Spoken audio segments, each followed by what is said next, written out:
Good evening, everyone, and welcome to the February 8th, 2021 Planning Board meeting. As we always do, can we please stand for the pledge? I pledge allegiance to the United States of America and to the and to the republic for for which it stands, one nation one nation, under God, indivisible, indivisible, with liberty and justice for all.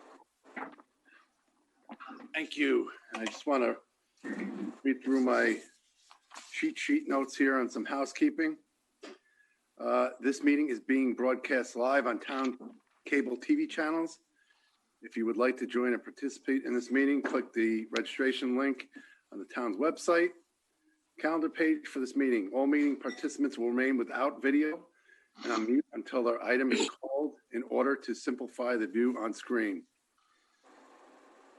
Can I also note that if you are watching this meeting on television and you would like to comment during the public hearing, you may also call into the Zoom meeting using the phone number and meeting information shown on the host's box on the screen. That being said, we'll get started. First, we got correspondence.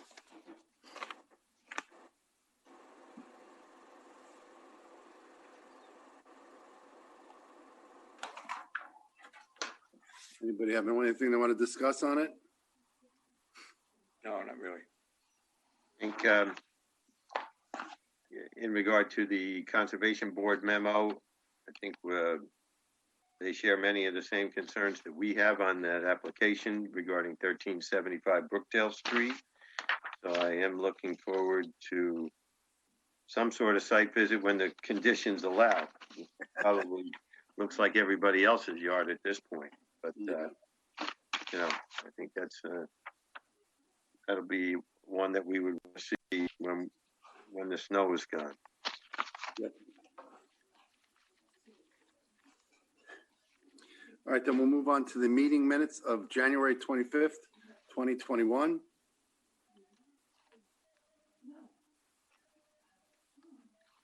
Nancy and I have discussed the minutes and minor changes were made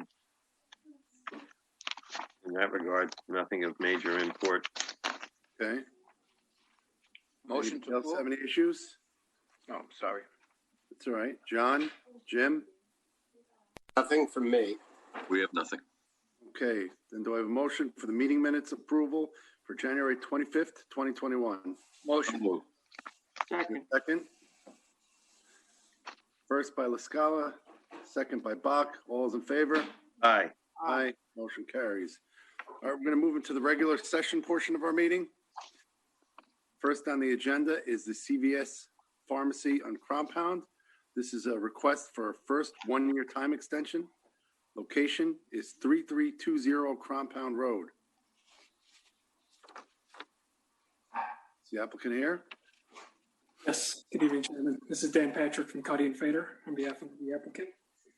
As you indicated, we are here requesting the first one-year extension of the site plan approval that were granted last February. Since this application was previously approved, the applicant has been, and their design team has been working with the New York City DEP on addressing a lot of the engineering comments relating to the stormwater plan and the necessary approvals from them. They've been making very good progress lately. They're hoping to have all those comments addressed in the near future, but until those comments are addressed, we are not able to pull a building permit. So we are requesting the first one-year extension for this approval. Okay. Any concerns or comments from the board? No. John, we got anything? No. Jim? Nothing from me, thank you. Okay, then.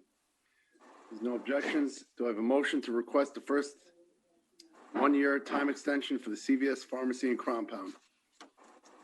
So moved. Second. Do I have a second? Second. All's in favor? Aye. Aye. Nancy was first by Bach, second by Kincard. Thank you very much. Thank you. Good luck. Next, we have the Fiore minor subdivision. This is a request for a second 90-day time extension. Location is 2797 Carr Court. Good evening, everyone. Joseph Farina, the Principal Site Design Consultants, representing Mr. Fiore for his subdivision on Carr Court. Currently, we are in the process of working on obtaining the Health Department approval. We are stuck in a sense that we are waiting for an easement agreement to be signed between Mr. Fiore and his neighbor for the original, quote unquote, sewer service that was put in when they built the houses. All the sewer services run through the backyards of the homes there. The agreement has been drafted. It's been reviewed by the two parties' attorneys and waiting for signature so that we can file it and complete our application to the Health Department. Okay. Any comments from the board? None. John, anything to add? No, we don't. Jim? No objection from me. All right, so if there are no objections, could I have a motion to request the second 90-day time extension for the Fiore minor subdivision? Second. All's in favor? Aye. Aye. First by Rob, second by Aaron. All's in favor. All others. Okay, next we have the Colangelo major subdivision.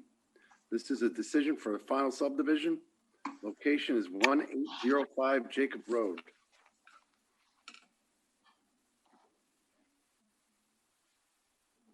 I see Joe and Mark. Yes, good evening. Good evening. So you guys are on. Well, I believe, Joe, maybe I'll just start. I believe that based on our last meeting where we were in front of the board during the working session, there were some tweaks to the plan. I know, Joe, you could speak to this. The final plat we have received the final plat, and barring any outstanding issues this evening, I believe we're up for approval, or at least contemplation of a resolution. Correct. We were waiting on the plat, which we did receive. We did forward that on, both in hard and digital copies. I received a draft resolution from Robin. I made some comments to Robin, and otherwise, I believe we're all set and good to go. All right, John, sorry. Go ahead. I'm sorry. The plat has shows the improvements, Joe, and I don't think that's what we need or looking for. Say that again, John? The plat shows the improved locations of the homes and so forth, and I don't think that's needed on a plat. Okay, we can get that removed. Right, that's not typical of plat maps for filing. I agree. I had disputed that with the surveyor. He contended differently, but we will address that with him again. Okay. I think that it's only going to make it more cumbersome, aside from being atypical. It's going to make things more cumbersome later on. If there are any slight variations, they have to come back before us, right, for every single issue. No, I agree with you. Yeah. So, We got a late resolution on this, am I right? Any significant changes to the one that was circulated earlier? yeah, I don't know if it reflects the changes that you talked about, Joe, or I did not see it. okay. Robin, we have the most recent via your late-breaking email. Yes, I redlined the changes Okay. which were just, I think, 2 notes added. Okay. The other stuff was not Yeah. critical. Got it. And obviously, the paragraph on page 5 that mentions another subdivision will be updated. And So, also in the second paragraph of the resolution, as we discussed, it should say Feather Bed Properties, not Feather Properties Inc., correct? Yes. so, I have a comment about condition 5. What page are you on? Get down to that. 6. Yes, 6, Okay. regarding the use of the barn. Mm-hmm. So, the last part of that about for any commercial purposes, it was always the intent, and I think we just mentioned it throughout the process of being able to have like a local farm market for people that would grow their products there, that they'd be able to sell as a, in sort of like a vegetable stand type setup there. I think that was something that we've always said, and that would prohibit that if we had commercial purposes, for any commercial purposes in there. Is the stand, the farm stand, the community barn, or are they two separate entities? They were planning to take part of that building and be able to retail the products that are grown, that may possibly be grown on the farm. What's the zoning reference there? Joe? Well, the Section 300, whatever. it's 301. It's 321 C1A5. Right. What's Okay, that? so that's not the reference to the agricultural market. The farm stand is limited to 500 square feet. That building is clearly far in excess of 500 square feet. There was additional discussions about having community events there, such as the examples that were used, birthdays and so on and so forth. There's no use that I found in residential zones that allows that type of building, except for the section I just cited, which has private parks and recreational buildings. So if it fits into that, that's a possibility. However, the caveat to that is that you can have that, but you cannot have it in a way that is set up for commercial activity or commercial uses or commercial, endeavors. So therefore, Even associated with the agriculture, John? two separate things. Okay. The agriculture, you can do the agriculture, which you have to approve, and that is limited to 500 square feet. So could that be added as a separate condition? Allowing the market part of it?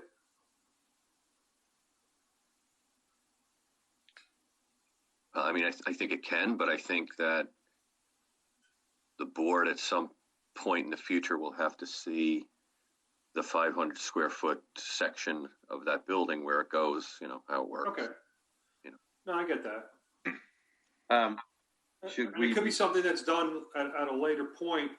It just, number 5 kind of precludes that totally. So, Yeah, make some reference. Maybe we want to be specific and say,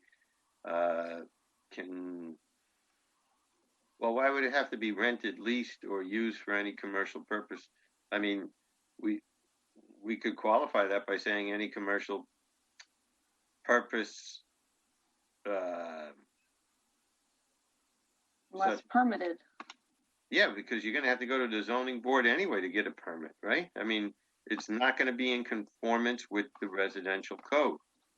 Well, if you're considering this building under that section, the recreational, private recreational, Right. then I think you have a place for that building. Right, But in that case, it's precluded from having a commercial aspect to it. right. So it's for the community only. Right. So if we approve this now, that use is limited to private use of the residents there. And applicant can come back later on and say, I want to add 500 square feet of commercial space relative to the agricultural work. Is that right? Yeah, I think that's how it works. So then, Can we mention that somehow? Just so we, That's fine. I think it's fine. I think it's okay. Where will we put that? I think if we added a note to that effect, it solidifies the applicant can't do right now, but can come back later on and try to do. So we'd add a note there? Yeah, I'm trying, and then do we have to have some sort of homeowners association, or is that just going to be by permit from the owner of the property, namely Colangelo at this point? If somebody wants to use that building, one of the families wants to have a birthday party, is there a homeowner association that gives them a right to do that, or are we just giving them permission if it's granted by the property owner? I mean, do we have to be concerned about that, Jim? I don't believe so at this point. If the applicant chooses to do a homeowners association down the road, that's something that the town will have some involvement in, because it is a party that'll have an interest to enforce some environmental and land use restrictions. But those matters can largely be handled by restrictive covenant if the applicant chooses to do so. Got it. Good. Yeah, obviously we don't want to be setting them up for any kind of stumbling blocks, subsequent to the option of the resolution,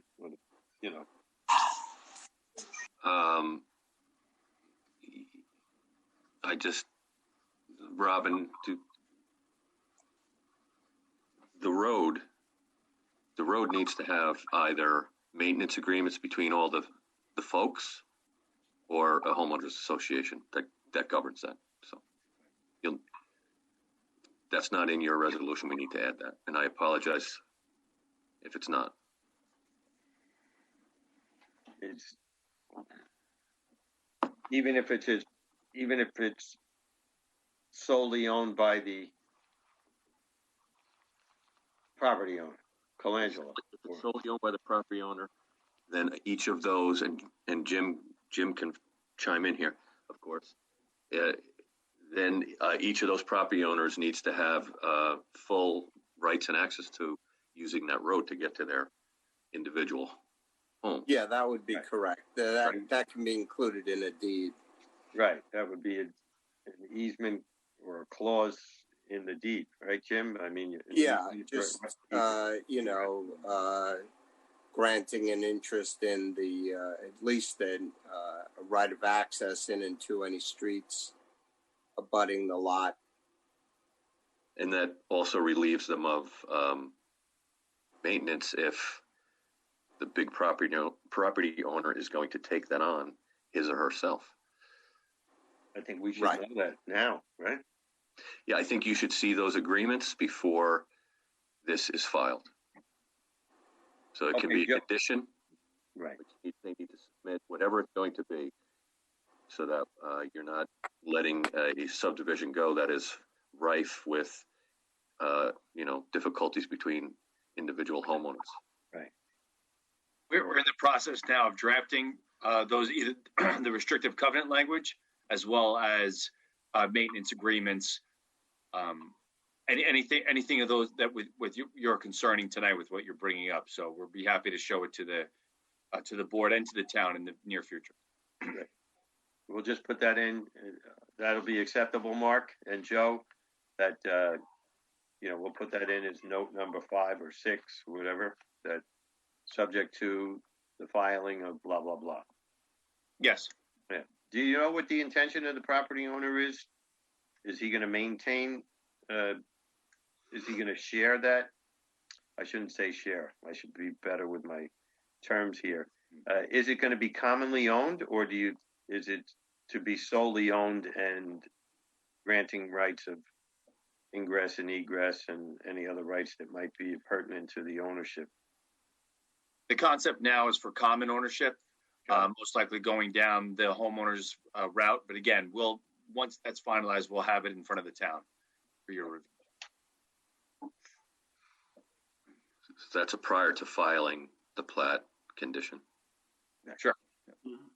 And the only reason, we have a project on the north end of town where the reason I'm trying to be specific about this, we have a project on the north end of town where the owner of the large building, Fieldstone Manor, up in the north end of town, that the property owner maintains ownership of that road and then is going to be assessing each subsequent property owner of the individual houses for their share in the cost of the maintenance. But it's on the property owner, so, right. We just want to be specific once again, so we don't have something that's messy later on.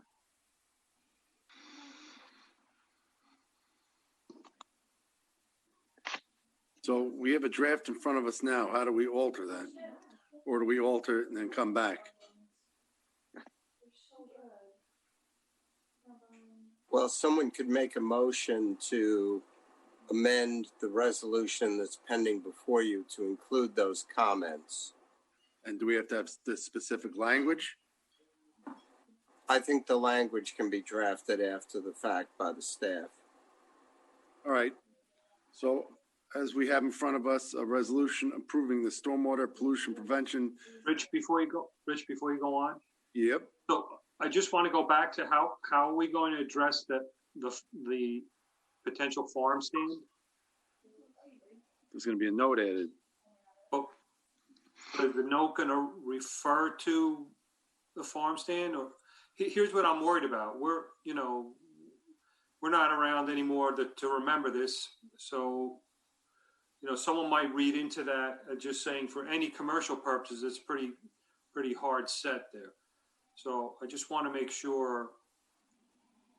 Well, the first condition should refer to the section and the community building. So that wording should be added to that. Okay. So it's speaking to the community building. Right. Then in the same comment can be the reference to the agricultural farm stand, that it's limited to 500 square feet and that its location and operation needs to be brought to the planning board for approval at a later date. That's fine. Okay. As long as it's in there, so that's good. Yeah. So as long as we're not precluded, I think. Yeah. Note number 5 then would be expanded to include the farm stand, right? New number 5, right, John? Yeah, you can do it that way. That'll be expanded with proper language. And then note number 6 should be discussing the language regarding the common road, maintenance private road, maintenance agreement, et cetera, any ownership rights or whatever. And that, according to Mr. Glattar, that can be ironed out afterwards. But we'll make a note now that that's going to be note number 6. Is that okay, guys? Yes. Okay. Thank you. Thank you. All right, so altering 5 and 6. Anything else? Were we removing anything else from the plats that were prepared aside from the structures? Everything else was typical and necessary, correct? I'm going back up to number 2 is remove all, on the top of that page 6. 2 is remove all proposed structures. 3, we're not putting anything in there, right?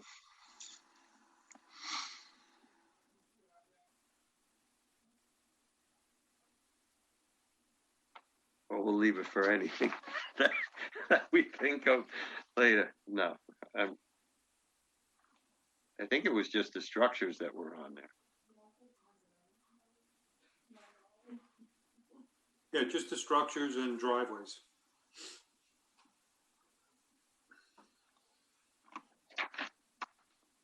And we'll get you the lot numbers. You should use the real lot numbers. I believe we've already gotten those from Kim, Robin. Okay, good. Yeah, I'm pretty sure we've done that already. Okay, anything else? Read a motion on that, Rich? As Yes, recommended so I'm by the gonna- attorney? Do I have a motion to approve the resolution for stormwater pollution prevention plan permit, wetland permit, tree permit, and final subdivision plat titled Colangelo subdivision as noted? Do I have a motion? Motion. Second. Second. First by LaScala, second by Bach. All is in favor? Aye. Aye. Aye. Motion carries. Thank very you. much. Well, congratulations. Thank you. Yes, Good night, and everybody. congratulations to the town. I think this is the first of hopefully some more if we can find the spaces to do. Thank you, everyone. Thank you. Good night. And I can. All right, next we have a public hearing. This is for the IBM solar canopy, locations 1101 Kitchewan Road. Do I have a motion to open the public hearing? Motion. Is there a second? All right, so it was first by LaScala, I'll take the by second. Bach. All right, you're on. All right, great. Thank you to the town for having us today. My name is Mark DeMerle, project developer working on this solar project at the IBM Watson campus. I do have a few slides I was hoping to share. That's okay. Looks like it's disabled right now. Robin will work on that. There we go. Got it. Thank you. All right. So we're talking about a proposed solar parking canopy system at the Watson campus for IBM. The system would be a parking canopy that would cover approximately 1,300 spaces in the employee lot there. It would be approximately 5.4 megawatts in size, and would include a stormwater tie-in system. And this is just an overhead shot of the campus and the proposed system. And then we just have a few renderings here that I know most folks on the board have seen. Just showing the canopy system from several different views on the campus.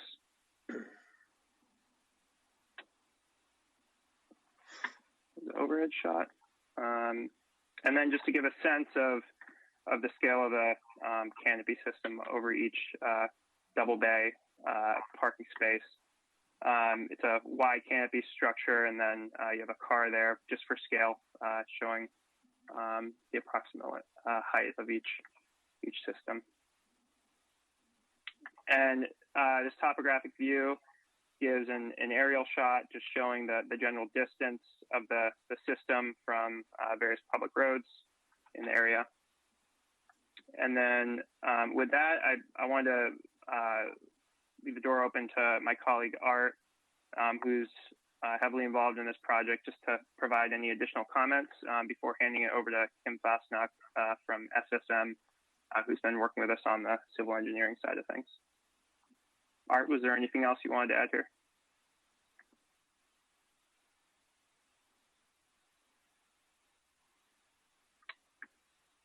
I guess not. Well, with that, Kim, if you want to run through the stormwater. Yeah, if you just go to the slide 9, and then I Sure. can take it from there, and then I'll share my screen to show the updated landscape. Okay, so this is a screenshot of our stormwater. Well, this is actually the ENS plan, but it better depicts at this scale the piping that's to be replaced.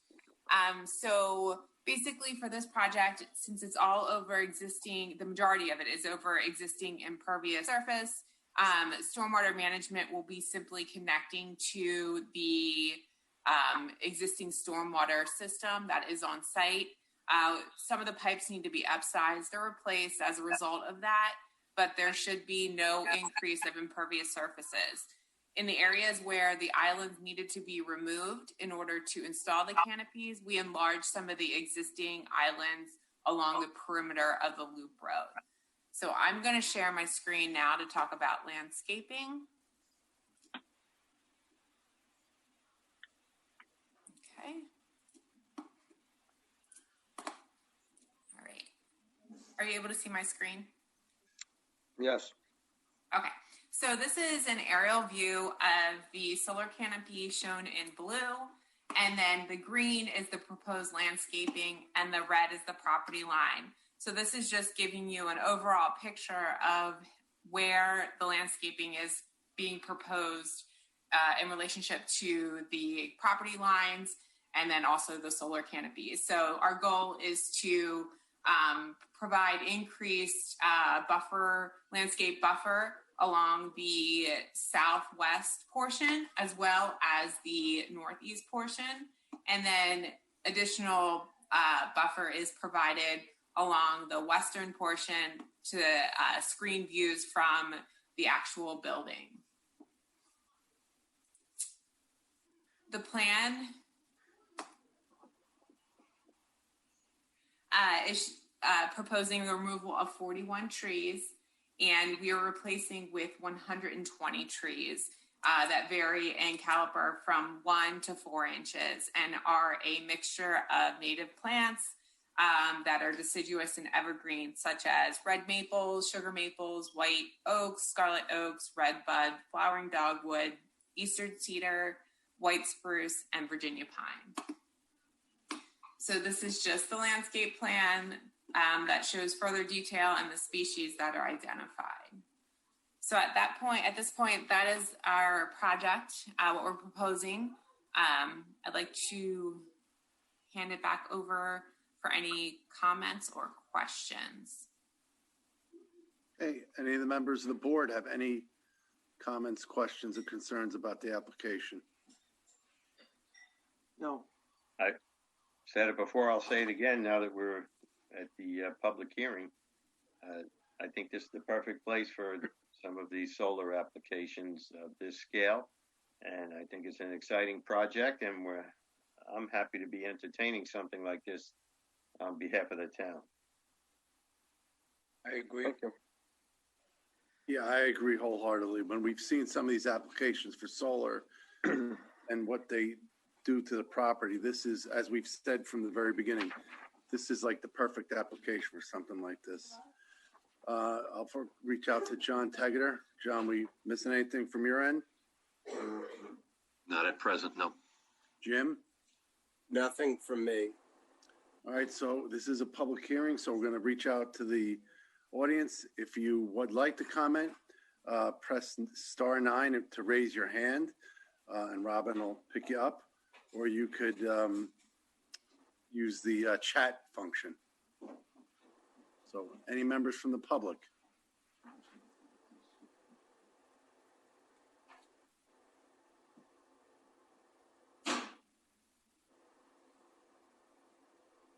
Give everybody a minute.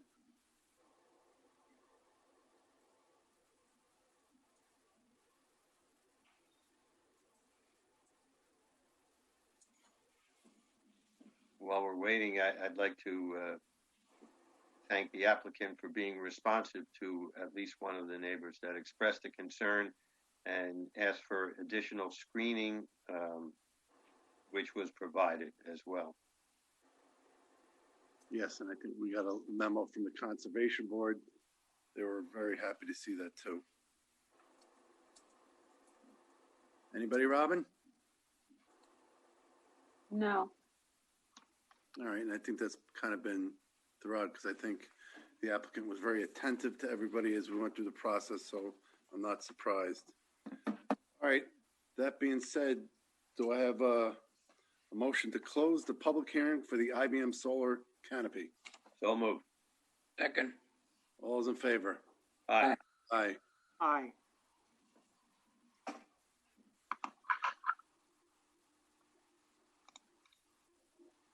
Am I missing anything, John or Robin? I apologize because I am using my daughter's computer and I'm using a phone to look at all the other paperwork. I think so. We're good? We're good. Thank you very much. Thank you. Thank you very much. So next steps, will you take action on the resolution, the draft resolution that Robin sent out to us earlier today? Yes. Okay. Now, will we have to come back for another meeting for that, or is that something done, just kind of, process paperwork on your end? John, can we do that now or? I'm sorry. I just said it's done at an open public meeting. Okay. We Can do that that. be done at this meeting? Can we do it now? If you're satisfied with the resolution and any conditions, you can do it now.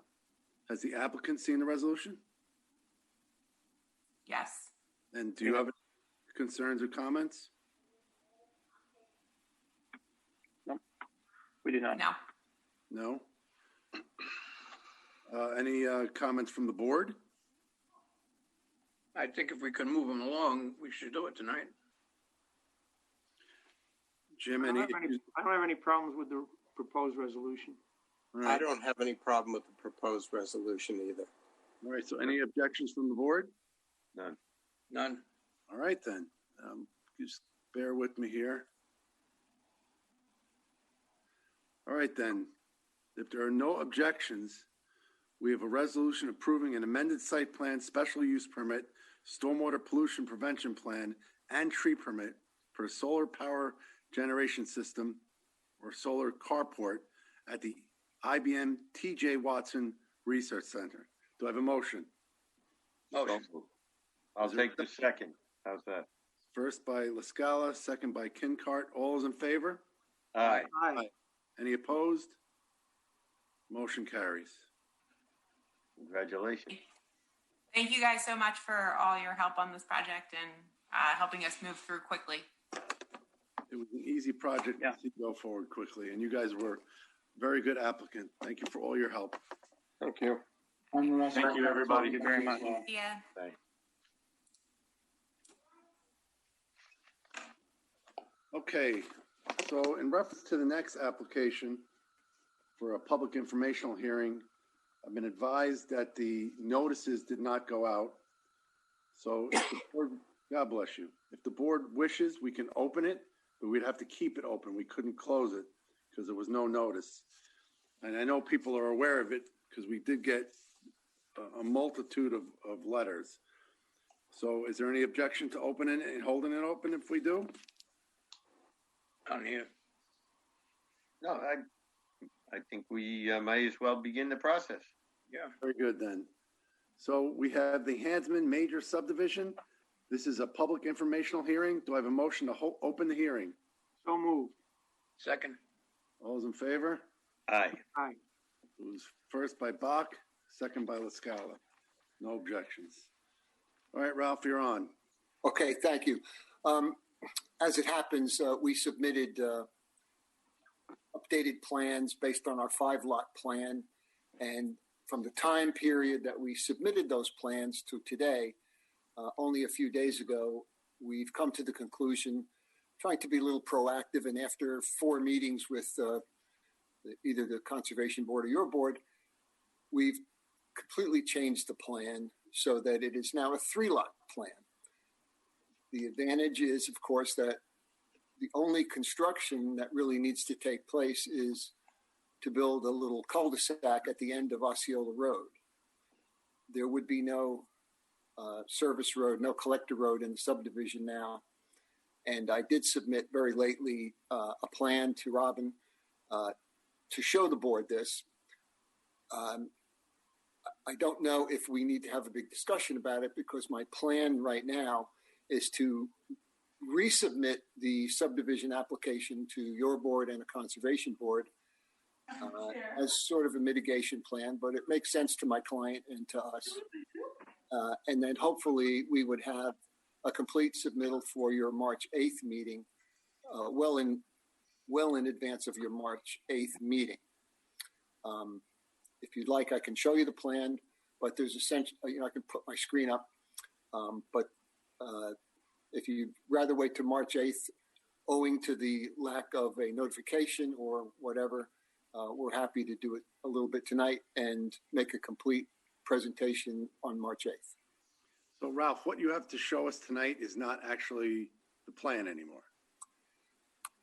Right. We did submit for informational reasons, we did submit a notice to Robin that this was an alternate plan, but I'm telling you tonight that we're replacing our 5-lot plan with this new 3-lot plan. And if you'd like, I can just put it up if I can figure out how to do this.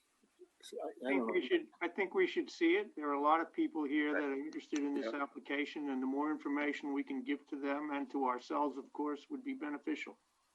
I agree. Okay. I don't know why this screen comes up when I'm trying to share something.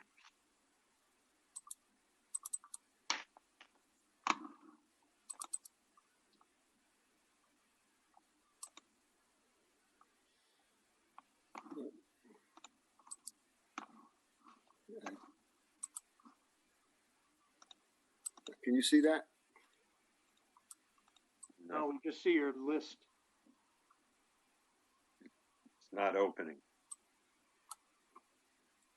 It says, please move this window away from the shared application.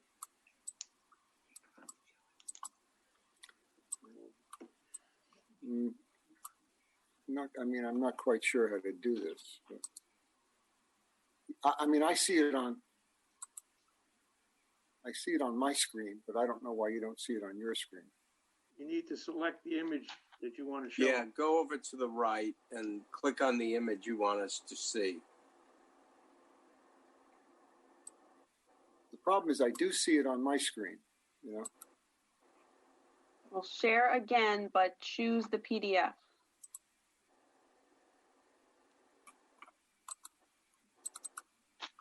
Oh, can you see that? Yep. Yes. Now we have it. Oh, thank God. And tomorrow night there'll be a class Robin, how to use Zoom. Well, I've been doing it for a year now. I should know. So wait, it's just one thing after the next.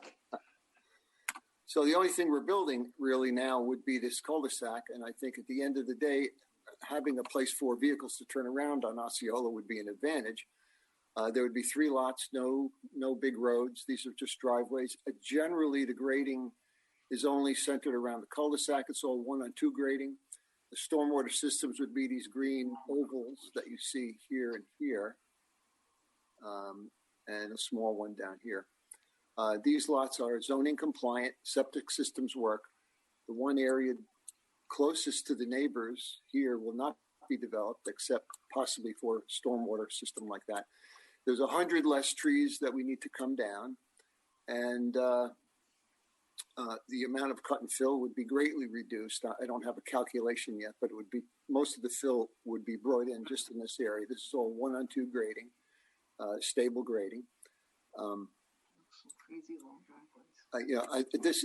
We're going to submit the complete set of plans, for the next meeting. But generally, I would guess that being a little proactive here would be a good thing. We did have some comments and so forth, and we did hear from the neighbors, and I believe that this would be a reasonable compromise to suit my client as well as the neighbors. The other thing is that on the other plan, we needed to go to the town board for a variance on the road grade. Here, we do not. There's nothing greater than 8% on any of our improvements. Sort of on the same point, we did submit, as Mr. Gladihar asked, a report from our attorney, Mr. Bob Davis, on the relationship of the reserve strip to this property. I don't know if anyone's had a chance to read it. I think we submitted about 8 copies, but I believe that we're I think we're legally entitled to access the property from Osceola. And I believe that the cul-de-sac in general would be it'll be an advantage, I believe, to have that cul-de-sac there for the neighbors. Well, I have not seen the opinion regarding the reserve strip. If anybody has it and can, that's been, no pun intended, a reservation of mine from the beginning. Yes. But, as long as, the applicant can prove that they do have the right to the roadway and they have a title company that will ensure that, and our council is confident that that is the case, then, we can review that. I like this plan a lot better, I have to say. I like the idea of having a cul-de-sac, just so you know, and you've probably seen some of the correspondence, Ralph. Many of the comments did include the number of trees, which you've just addressed. Where are the people going to turn around, including the construction vehicles? You just addressed that.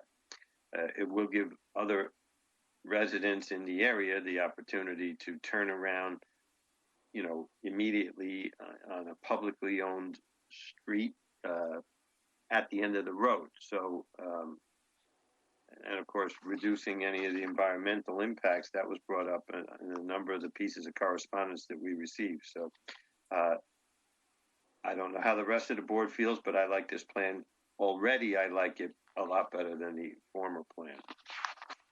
It seems to address a lot of the comments that the neighbors had. Right. I should announce that when the meeting, the work session portion of the meeting closes, that we are going to be going at a request of our town council. We're going to go into exec session in specific on the Hansman legal opinion submitted by the applicant's attorney. So when we're all done, we have to go into exec session for that. Okay. All right. All right. Well, unless you have any other comments, we'll see you on March 8th. Well, I want to continue with, we have a multitude of letters, Ralph, and I did see one chat. But first I want to open up before we go into the chat and letters. This is a public informational hearing. I know there's people here from the audience that would like to speak. So again, if you want to speak now, please raise your hand, or you can text your comments that you want to speak. We'll give you a minute and then we'll go through the letters.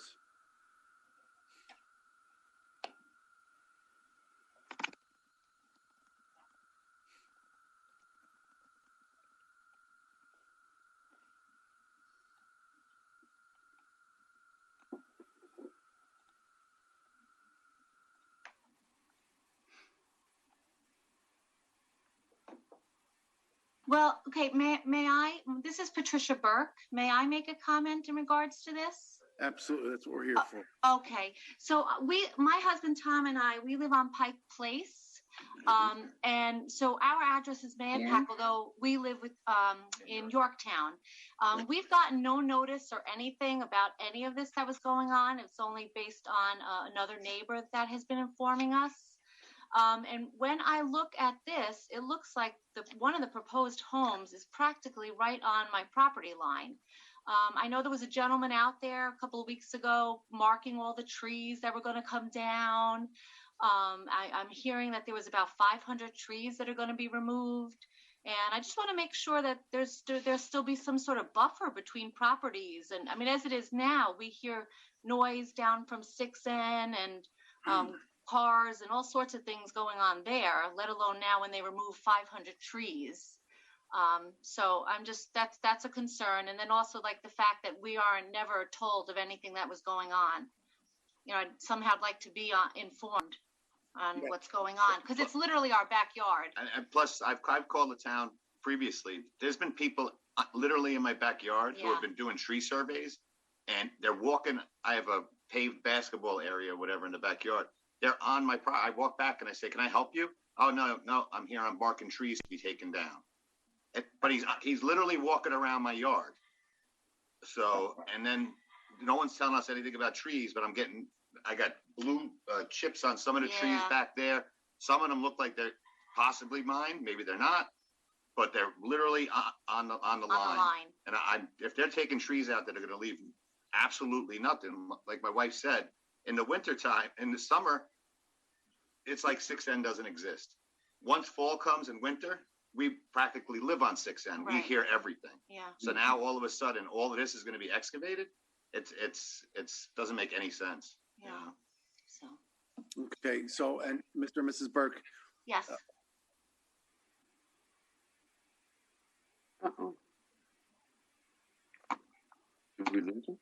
Rich froze. Oh. I'm pretty sure he was going to say that we said in the beginning that the notices did not go out. You would be on the notice list as your property abuts this property. Okay. Okay. So do we have the Burke's current address? Do you have us on 3906 Pike Place? Great. So like I said, we're although we're Mayapack Post Office, we are Yorktown. We're always known as the forgotten part of Yorktown, our little cul-de-sac over here. Right. Yep, right here. Okay. Okay. Thank you for your comments. Okay. Thank you. Robin, anybody else?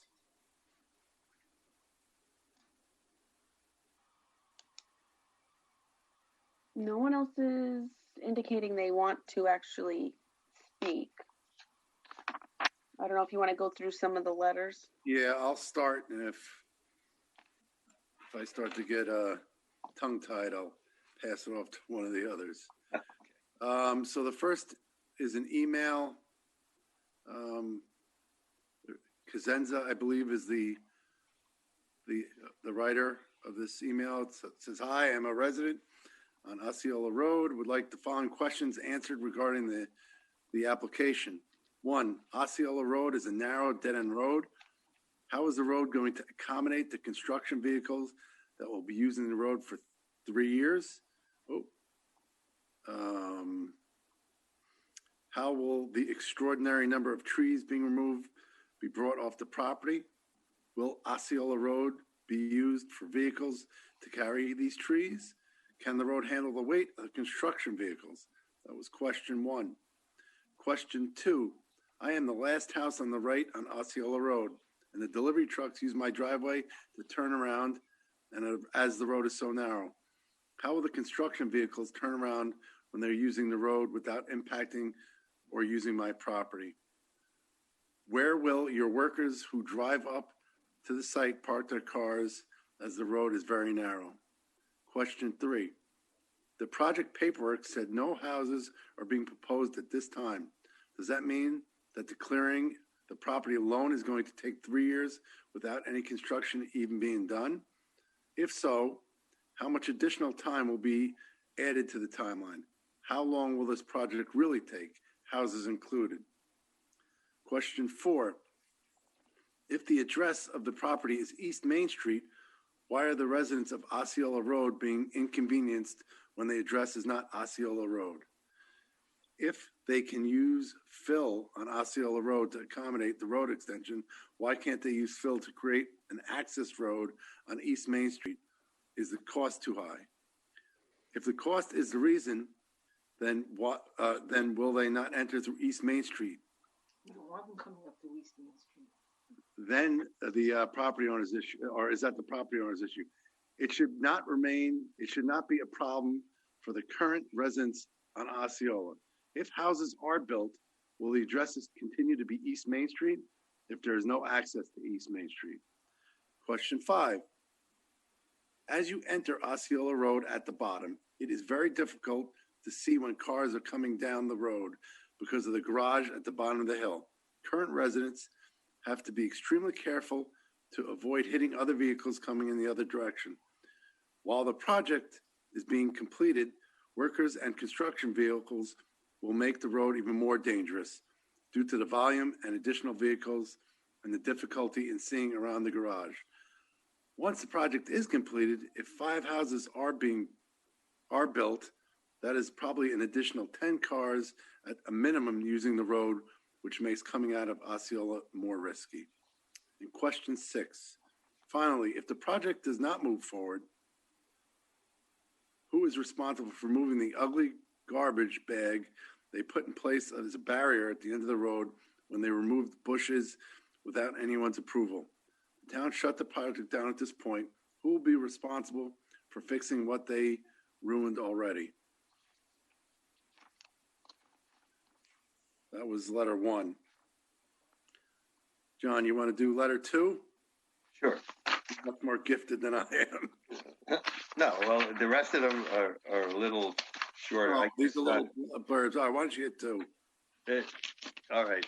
I could do that, or I could take Christine's and just go through the list of questions if you want. Yeah, let's do that. Okay. So Christine Gogula has questions that were not answered in paperwork previously submitted. My questions are technical and related to her property. She has the same concerns as Chris Wallace and Lynn Cosenza. Lynn is the author of the first email. Number 1. The property survey for 304 Osceola Road clearly states premises shown hereon being lots 17 and 18 and a portion of Osceola Parkway adjacent to the southerly line. The aerial view supports the survey as the maps on file show Osceola Road to be that of a rectangle when it is a parallelogram. The title does state a 10-foot reserve strip crosses easterly portion of premise, which further confirms that this property overlaps a portion of the road. See Exhibit A. How can a road extension occur if a portion of the road does not belong to the town? Number 2, page 2 on the paperwork submitted on January 22nd, 2021 by Ralph Mastromonaco. It was stated that Osceola Road has only been maintained to the point where the pavement currently ends, and that an exhaustive review did not locate any record of the subdivision roads having been accepted for dedication by the town. Therefore, there is doubt that the applicant has the right to use the full length of Osceola Road. That was in bold. We can argue that the town lost this strip of land by statute of limitations because the portion of the road in question has not been used since 1967 and as probably as early as of 1946 as per the dated deed to this property. A retaining wall prohibited vehicular access of ingress and a rock wall at the end of the strip prohibited egress. In Romanoff versus Village of Scarsdale and Perlmutter versus Four Star Associates, there was a clear fee dedication to the town. But in Smigel versus Town of Rensselaer, the Supreme Court correctly set forth the applicable law regarding abandonment through non-use. The strip in question is similar, but if this strip was Osceola Road, it would not have been overturned because it has never been used for recreational activities. To reiterate, a retaining wall at one end and a rock wall at the other end barricaded use. See Exhibit B. Item 3. Exhibit 5 on the paperwork submitted on January 22nd, 2021 by Ralph Mastromonaco stated, quote, what remains unclear is that the deed out of Perry in Liber 4358 for filed map lots 17 and 18 on map number 2542 containing, quote, together with all right, title, and interest of grantors in and to street or road running between these lots and property now owned by the purchaser immediately in front of and adjacent thereto, which right is merely quitclaim but not covered by warranties within. By the warranties herein, end quote. Was it the intent of this language to convey with said lots all, in capital letters, of the road to the grantee in that deed? As noted in this search, tax lots 16 and 17 carry with them addresses of Mountain Road and not Osceola Road. So this adds to the question. As applicant clearly stated, there is no accepted dedication by the town, so we can imply, since all the maps of Osceola Road depict the right-of-way ending at the paved portion, as shown on highway town map and topographical maps, that the intent was to convey all of the road to the grantee, question mark. See Exhibit C. Even though the tax maps show Osceola Road extending the full length of the road, tax maps are a regulatory tool and should not be used to establish boundary lines or assurance of title. The overall pattern is clear. Tax maps are a regulatory tool but are not admissible for proving ownership of a given parcel. Exhibit D. Then in bold, the final sentence. Therefore, again, in capital letters, there is doubt that the applicant has the right to use the full length of Osceola Road. Does the town proceed with this application with such a level of doubt because the only level of assurity by applicant is that Lester Perry owns only the 10-foot reserve strip, and that is exclusive of the easterly portion that crosses the property of 304 Osceola Road. Number 4. The subdivision plan shows that if Osceola Road is extended, there is a 3-foot retaining wall needed adjacent to my property. 304 Osceola Road consists of 2 lots, lots 17 and 18. Currently, it is used as one dwelling. Will this retaining wall take away my right as a lot owner to put a driveway in, if in the future I plan to subdivide? It was also mentioned during the last meeting that the road would possibly have a 12% grade. 12% grade would seem to render any driveway access for lot 18 inaccessible, and that would take away my property right of ingress or egress pertinent to the land.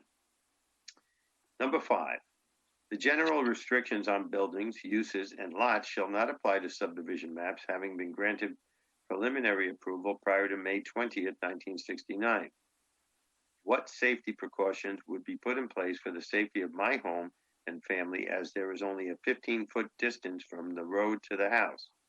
With such a small setback, maybe once again, it was the intent of the quitclaim language to convey with said lots all of the road to the grantee in that deed. We have question marks at the end of these sentences.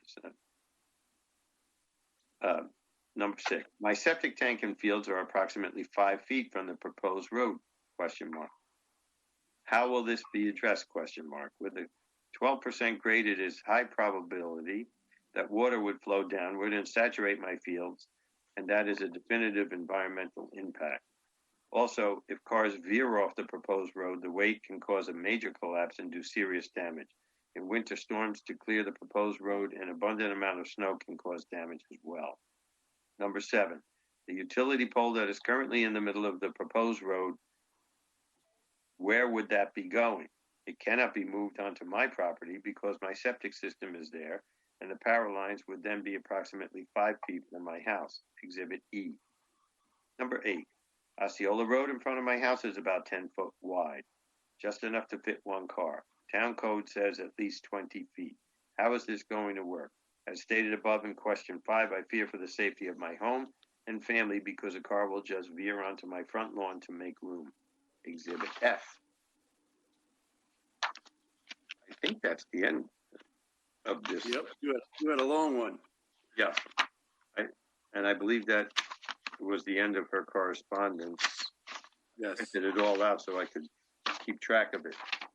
I got to say, we have more to go, but those 2 letters ask questions which really help us and help the applicant, because they're not just comments. Sometimes when you comment, I remember during the Costco, people would make, it's going to be traffic. They make comments. When you ask a question, the applicant is required to answer them. So those 2 first emails, very helpful. Yeah, and I must apologize to Christine because if my reading of it did not reflect her question marks, they're written as statements, but they have question marks at the end of those sentences. So I might not have had the right inflection on all of them if she intended them to be questions. They were written as statements. Did a good job. Was that it? Were those all the letters? No. Not it. All right. So the next one is from James Telesco. He says, my name is James Telesco. As a resident of Lake Osceola, I would like to express my concerns regarding the Hansman subdivision. Although I am not against the new development, I do have an issue with the access to the property from Osceola Road. The road is dangerous, in good conditions, with its steepness, let alone its in bad conditions. I believe the proper access to the property should be from Mountain Road. I also believe that there is another property up for development that can also be addressed from Mountain Road. Also, Mountain Road is a straight road from Wood Street, and having access to 2 developments from one road would be less disruptive to the majority of our community. Please review my concerns at tonight's planning board meeting. Thank you. Then there is another one from Chris Wallace. Hi, Robin. I would like to submit the attached letter regarding the Hansman application's public informational hearing on tonight's planning board agenda. Thank you. That's the one with the different. Oh, you picked a good one. Oh no, that's the smaller typeset. Oh yes. Okay. I'll do my best. Can you read it on your phone? Do you want me to read it? Because I have it printed in front of me. If you could, I'm struggling here. I know you're phone technologically, impaired at tonight's meeting because of your computer. So if the public can be patient with me. This is from Christian and Eileen Wallace, and Chris wrote the email. We, as residents of Osceola Road for over 15 years, are deeply concerned with the proposed development at the end of our street. This property was a dead end for almost 100 years. The proposed subdivision will only be 5 houses, but will undeniably change the entire neighborhood if approved, and I plead with the planning board and town board to strongly consider the effect this project will have on the area and not merely look at the potential tax dollars that could be added to the rolls if everything works out perfectly. We have many questions and concerns, so many that providing the below list is the only way to make sure that we are able to communicate them all for this forum. And then they label them as questions and concerns related to the proposed Hansman subdivision at the end of Osceola Road. Number 1, the narrowness of the existing street does not lend itself to additional development. The existing street is barely wide enough for 2 cars to pass. This leads to all sorts of issues and questions. Item A, as anyone who lives on the street can tell you, if there is an oil truck making a delivery or someone getting furniture delivered, you cannot get past them. Additionally, there is one house on Osceola Road that regularly has numerous cars street parked on the street that must be maneuvered around. An extra 10 or 15 cars from the proposed 5 houses, plus additional delivery truck activity on the street, parentheses, which is only increasing, end parentheses, is only going to make this problem worse. There is also a potential safety issue for fire and police response time. Item B, the intersection of Perry Street and Osceola Road has been a problem for years because of a 90-degree blind turn at that corner and lack of traffic signs. There is a similar, even more dangerous issue at the corner of Perry and Mountain Street, which all of these extra cars and trucks would also have to go through. Every driver thinks they have the right of way at both of these junctions because there are no stop signs or other traffic control. It is truly a miracle that a kid has not been hit by a car at either of these intersections. Additional car and truck traffic is only going to make these more dangerous. Item C. I assume that the intensive site work that would be required under the submitted plans would require a lot of heavy machinery, which is going to have to be staged somewhere. Also, where would the workers be parking during development? There is no room on these streets. This all must be considered and communicated to the residents of the neighborhood. Item D, where would the construction trucks turn around? Our driveway tends to be where most delivery trucks, snowplows, etc. turn around because it is the easiest driveway near the end of the street to navigate. I do not want heavy trucks and machinery in my driveway. What is the plan and how can we be assured that contractors will obey it? Moving to number 2, I read the legal letter that the applicant submitted regarding the reserve strip and their opinion that it is basically not enforceable to limit future development. It seems clear that the purpose of the reserve strip was to prevent development at the end of these neighborhood roads and to retain the character of the neighborhood when it was planned and built starting in the 1920s. If the applicant's attorney is correct that there may not be a legal reason to prevent access, but the purpose of the reserve strip and the desire to keep the neighborhood as it was envisioned should still be considered by the planning board when they are considering approval of the subdivision. It should also be strongly considered by the town board, who is responsible for approving the change in grade Osceola Road, that very narrowly makes the project feasible, on paper at least. The retention of neighborhood character is of the utmost importance to the residents of the neighborhood that I have spoken to.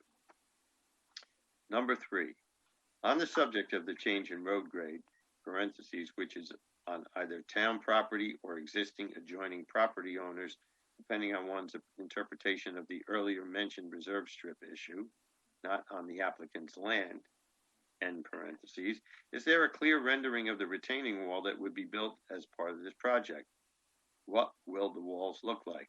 How much of a drop-off will there be from the top of the wall to the street?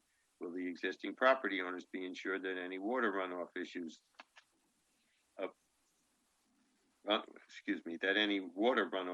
be ensured that any problems caused by this change of grade are indemnified? Will the adjoining property owners at the end of the street have their property devalued because the town allowed the applicant to change the grade of the proposed road? It seems like the bonding requirements on this project would need to be huge because of its size and the potential issues caused by the grade change and the intensive site work. The applicant is proposing a grade change to land that it doesn't even own. This does not seem like an inconsequential request, and it could possibly be a future town liability if existing property owners' land is negatively impacted. Number 4, what is the proposed timeline of the development if approved? Would the applicant do all the site work at once or in phases as lots or houses are sold? It appears from the plans available to the public that they are removing almost 500 trees. That's insane. The last thing that anyone wants is a large swath of land cleared for no reason because the market changes or the project becomes infeasible because the sales prices do not support the cost of the project. What is the range of home prices that they envision? Is there a market study that can be submitted for review by the board and the public to give confidence that the plan is realistic and this site won't be an eyesore for years to come? These houses are going to be overlooking a gas station. Is the sales price they are expecting realistic to pay for all of the infrastructure that this plan requires? I would not buy an expensive house overlooking a gas station. Will the market?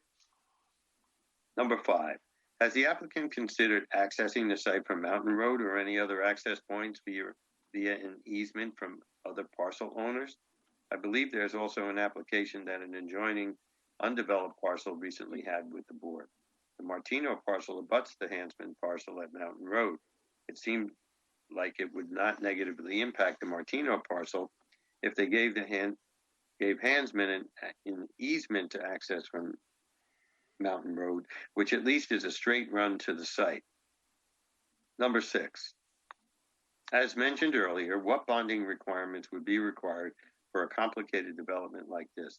As the planning board and various town officials well know, this project got off to a horrendous start as the applicant simply applied for a driveway permit and started removing multiple trees on property that it did not own. The town had to file a stop work order to prevent further disturbance of land that the applicant did not own. This appears to be a clear case of, quote, it's better to beg for forgiveness than ask for permission, end quote. The applicant's property is well over 100 feet from the end of the existing road. Clearly, this did not fall under a simple driveway permit issued by the town highway department with little to no vetting required. This was a clear bypass of the process, as the applicant and its professional team must know that this is not how the process works. How is the planning board and the town board expected to trust the applicant when clearly disregarded the approval process right at the inception of the project? If this project is eventually approved, how are we all protected? Thank you for your cooperation, Chris. And that's Christian and Eileen Wallace. Well read. I'll pass the baton. All right. So the next one is from Peter and Dorita Bonesso, I believe, 340 Osceola Road. Dear Town Planning Committee members, the residents of Osceola Heights are very concerned about the planned subdivision with the site located at 280 East Main Street, Jefferson Valley, also known as Section 613, Block 3, Lot 10, and Section 617, Block 2, Lot 63 on the Yorktown tax map. These people all did their homework. Specifically, the following issues need to be addressed. Osceola is a small mountain road that cannot handle additional traffic. Has a traffic impact study been conducted for local residents? Question mark. The road has a sharp bend onto Perry Street that is already a hazardous corner for residents. Why is the subdivision owner not providing direct access to East Main Street rather than Osceola Road? Question mark. What is the scope and length of the project? Question mark. How long will the proposed construction last? Question mark. How soon after the initial clearing of trees will construction begin? Question mark. How long will the site clearing last? Question mark. What happens if the subdivision owners run out of money? Question mark. There is a discrepancy over a reserved land strip that appears to be owned by an Osceola Road resident and not part of the subdivision property that is planning to use it as an access point to the subdivision. Their next bullet, environmental impact. What are the environmental impacts for the surrounding area, local residents? Question mark. What is the impact on the streams that feed directly into Osceola Lake, particularly the one that flows directly down Osceola Road to Wood Street and into Osceola Lake? What is the anticipated noise level apart from the construction, tree clearing, large construction vehicles that are planned to use a small residential road to access the site? This is going to be an absolute burden to the area residents. Their last bullet, where are the construction vehicles going to park and turn around? Can the current roadway handle the weight of these vehicles? Question mark. Osceola Road already has a large hole on it caused by the construction work. If there is further damage to the road due to the construction, will it be timely and effectively repaired by the town? Question mark. And then they say the proposed subdivision will negatively impact all residents on Osceola Road and the conjoining streets of Perry Street and Mountain Road. We kindly ask that the planning board seriously consider these issues before allowing the project to move forward. Sincerely, Peter and Dorita Bonesso, 340 Osceola Road. You want to get the next one? Sure. And the next letter comes to us from Michael and Michelle Kennedy. Dear Yorktown Planning Committee members, as residents of Mountain Road, we are very concerned about the planned subdivision with a site located at 280 East Main Street, Jefferson Valley, also known as Section 6.13, Block 3, Lot 10, Section 6.17, Block 2, Lot 63 on the Yorktown tax map. Specifically, the following issues. Item 1, how is the anticipated additional traffic going to be handled? Has a traffic impact study been conducted for local residents? The road has a sharp bend onto Perry Street that is already a hazardous corner for residents. There is also the matter of the intersection at Perry Street and Mountain Road, which is being used as a shortcut to Wood Street. How will this be handled once the construction vehicles are on the road? Are you planning to put up stop signs? In the event of inclement weather, where will the snow be plowed to? Will there be enough room for construction vehicles and cars to safely pass each other? Number 2, why is the owner not providing direct access to East Main Street rather than Osceola Road? Number 3, how long will the proposed construction last? Next, what are the environmental impacts for the surrounding area, local residents? How will it affect the streams that flow into Osceola Lake? Following, what is the anticipated noise level apart from the construction, the tree clearing, and large construction vehicles that are planning to use a small residential road to access the site? And finally, where are the construction vehicles going to park and turn around? And the current roadways, Perry and Osceola Streets, handle the weight of these vehicles. If there is damage to the roads due to construction, will the town repair them in a timely manner? And then finally, this proposed subdivision will negatively impact all the residents of Osceola Road, Perry Street, and Mountain Road. We ask the planning board to seriously consider all these issues and not allow the project to move forward. Thank you. We also have a chat from Darietta Austin. If time permits, I'd like to ask about the submitted short EAF. Sure. Is she still there, Robin? Hello. How are you? Hello. Can you hear me? Yes. Okay. My name is Pete Benesso. I'm Darisha's husband, and we're on Osceola Road. I have a very short question, and I'll try to be brief. On the EAF that was submitted, if you look at Part 8, Question A, will the proposed action result in a substantial increase in traffic above present levels? The submission has no checked off. Now, just by doing simple math, there are 7 residences on Osceola Road. Even only proposing 3, and this was submitted when 5 were to be proposed, that is an increase of 3 extra residences, an increase of almost 50% on the road. Now, how do you come to say that that will not be a substantial increase? And remember, this was submitted when it was 5 houses, which was almost 75% increase. My question is, how are these responses looked into? In other words, who decides on that? Is it the applicant? Of course they're going to put no. Is it just filled out so it looks good for the town board? How is this processed? Are there traffic reports completed? Are there environmental reports completed? Are those submitted? And I apologize if I don't know the current workings of this, but just simply looking at this and doing the math, that should be checked off as yes. So I'm wondering if is it scrutinized to that level? And who gets to decide the answers to these questions? So based on that and the previous actions taken so far on this project, my level of trust is not very high right now for it to move ahead under whatever planned practices are being submitted. So that's a great question. And, you know, the reason that the town is unique with this public informational hearing.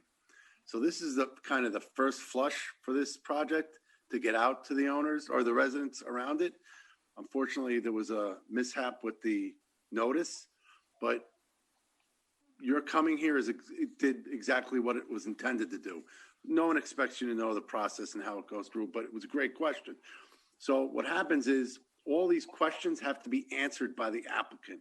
And in the town and the town's professionals dive deeper, you know, into the questions. So we look at, and we take every question that we get seriously. So all these questions will be looked at. And I have to say, the level of information and work that went into the letters that we got in reference to the application really helps us, because they were asking question form, not just comments, not just saying, we don't like the project. Specific questions, just like the ones you asked, have to be answered, and then we have to check it. And that's what our job is in the town's professionals. But great question. But all that is looked at. thank you. That makes perfect sense. My final question would be this. Since they are changing the plan, will a new short EAF need to be submitted? Or would it go on this one that was submitted back in October? I think if you change the application, everything changes with it. Okay. Well, thank you very much. I really appreciate you taking the time to answer that. Oh, we appreciate you coming out tonight and asking the question. Okay. And again, Thank you. You're welcome. This is going to be continued because the notice wasn't done. And again, this is the first flush. This is, again, unique to Yorktown. Years back, I guess one of the boards that was in place at the time decided they wanted to get projects out to the residents, so they knew ahead of the public hearing that ultimately has to happen at some point. If we get to that point, you know, they knew about it beforehand. Is there anybody else, Robin, that you saw? Any other comments from the board at this time? Yeah, Rich, I have a comment. Aaron. First of all, I want to thank many of my neighbors for coming out tonight and voicing their concerns in a manner that makes it important for us to follow up on those. These concerns are concerns that we will consider very carefully. And I just want, you all to know that I, having lived on Mountain Road for over 30 years, know firsthand many of the things that people have been talking about. Okay, so it's certainly going to be in our minds, and it's going to be an important part of the process of review as we go forward. We're not going to just take it and set it aside. We're going to very carefully consider the concerns that were raised and see how the applicant responds to them. And ultimately, the planning board has the decision-making that's going to go into this. So we're going to weigh and balance and evaluate everything that's been said and as we go forward, because this is just step number one. Very well said. John, Jim, anything from you? Not at the moment. I have nothing either. Okay. So that being said, and again, really appreciate all the time that went into those letters we got. Again, at some point, as the ground clears and weather permits, this is one of those sites that we really got to get out to and do a site visit. But at this point, we cannot close the public informational hearing, so we're going to hold it open. And this will be continued at which meeting we thinking, Robin?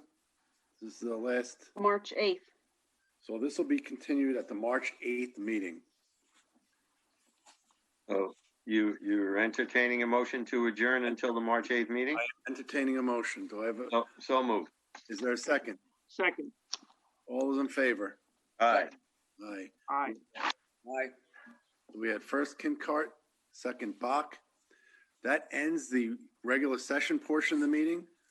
Tom wanted me to remind you that our next televised meeting will be March 8th. I can't believe it. And we're going to now move, I'll take a motion to move into the work session portion of the meeting. Aye. Favor? Aye. Aye. Aye. All right. We'll move to work session. Thank you very much, Tom.